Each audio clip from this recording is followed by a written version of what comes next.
বউকে দেখলে আমরা কি বলবো? পারবা ইনশাআল্লাহ? এই যে পারবা? তাহলে কিন্তু ছোট বাচ্চা ও যদি পারে সিরাজগঞ্জে ব্র্যান্ড তার প্রমাণ হয়ে যাবে যুবক ভাড়া, ঠিক কিনা বলো? আসো। আরে বেটা দৌড় দিয়ে তোর বিয়ে হবে না দৌড় না দিয়ে? মাশাআল্লাহ মাশাআল্লাহ। আসো বাবু, তুমি এই পাশে আসো, এই পাশে আসো। এই যে হ্যান্ড মাইকটা কোথায়? হ্যান্ড মাইকটা দাও, সালাম দাও সবাইকে একটা। আসসালামু আলাইকুম ওয়া রাহমাতুল্লাহি ওয়া বারাকাতুহু। আরে ভাই, আপনারা ওকে অ্যাপ্রিসিয়েট করবেন। ও যখনই উত্তর দিয়ে দিবে, 1 নাম্বার নিয়ম, আপনারা সবাই মিলে বাঘের মতো বাঘের কণ্ঠে বলবেন। বলেন সবাই মারহাবা। আরেকবার বলেন সবাই মারহাবা। এই পিচ্চিকে আমরা ওয়েলকাম জানাই। আল্লাহ ওকে উত্তর দেওয়ার তৌফিক দান করুক। পড়েন সবাই আমিন। ওকে আমি খুব সহজভাবে প্রশ্ন করবো, আশা রাখবো সে পারবে। বলো তো, আমার নবীর গায়ের চামড়ার রং কেমন ছিল? পারবে? সাদা সুন্দর না লাবণ্যময় সুন্দর? বলো সবাই। লাবণ্যময় সুন্দর। এবার বলো, আমার নবী কি দেখতে লম্বা ছিলেন, গুঠু ছিলেন, না মাঝারি গঠনের ছিলেন? মাঝারি গঠন। আল্লাহ বলেন সবাই মারহাবা।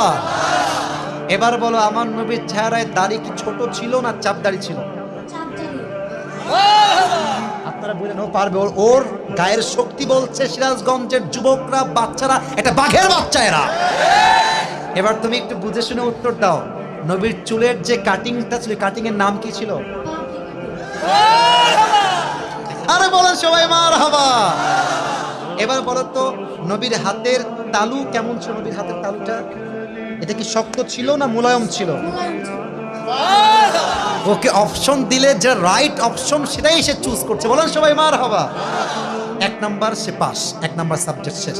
2 নাম্বার বলো তো, আমার নবীর সম্মান আল্লাহ বোঝাবার জন্য যখন মালাকুল মউত নবীর কাছে আসলেন, নবীর রূহ কি এসেই কবজ করলেন, নবীর কাছে পারমিশন চাইলেন? পারমিশন চাই। বলেন সবাই মারহাবা। আচ্ছা বলো তো, নবীর আদর্শের ক্ষেত্রে নবী বাবা হিসেবে যখন ফাতেমাকে বিয়ে দিবেন, ফাতেমার কাছে এসে, এটা ওর জন্য বোঝা একটু কষ্টকর, তাই বোঝাবার স্বার্থে সহজ করছি। বাবা হিসেবে ফাতেমার কাছে এসে নবীজি কি বললেন বিয়ের ব্যাপারে? এসেই বললেন বিয়ে দিয়ে দিব, না তুমি রাজি আছো কিনা মা তাই বলো, কি বলেছেন? তুমি রাজি আছো? এর চাইতে সহজ আর হতে পারে না, ঠিক কিনা বলে? আচ্ছা এবার তুমি বলো তো, নানা হিসেবে নবী কেমন ছিলেন? আমি বলার জন্য একটা হাদিস বলেছিলাম, যখন হাসান হোসাইন আসতেন নানার কাছে, হাসান আর হোসাইন সালাম দিতেন আগে না নবী নিজেকে সালাম দিতেন? আচ্ছা এবার বলো, নবীর কাঁধে যখন হাসান আর হোসাইন উঠে বসলেন, নবীজি কি ধাক্কা দিয়ে ফেলাই দিলেন না কি করলেন? দেন নাই। বলে সবাই মারহাবা। তাহলে বাচ্চারা মসজিদে আসলে আমরা কি তাড়ায় দিব না আদর করব, কি করব? ও নিজেই বাচ্চা। বলে সবাই মারহাবা। এবার হচ্ছে শেষ কথা, শেষ ভালো যার লজ্জা নাই। বলো তো, বউকে দেখলে আমরা কি বলবো? বউকে দেখলে আমরা কি বলবো? এই তোমার নাম কি?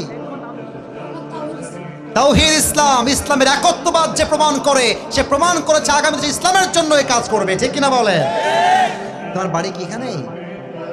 এখান থেকে এখানে? হ্যাঁ মাশাআল্লাহ, আল্লাহকে কবুল করুক। পড়েন সবাই আমিন। এই টুপিটা ওর মাথায় পারফেক্টলি হবে না, তবে বয়স তো এখানেই শেষ নয়। একদিন সে বড় হবে, একদিন এই চেয়ারে এই বাচ্চা কথা বলবে, ঠিক কিনা বলে? আল্লাহ তাওহীদ ইসলামকে, আরে ভাই সিরাজগঞ্জের মানুষ যে আগেই বলেছিলাম সাহসী, ও কথা যখন বলেছে ওর মাঝে আমি সামান্য কোনো ভয় দেখতে পারি নাই, ঠিক কিনা বলে? আল্লাহকে ইসলামের সৈনিক হিসেবে কবুল এবং মঞ্জুর করে। পড়েন সবাই আমিন। আমি টুপি যখন পরাবো, একজন বাঘের বাচ্চা যুবক দাঁড়িয়ে টুপি পরানোর সময় তাকবীর দিবেন। রেডি থাকেন, দেন তাকবীর দেন। কে আছেন?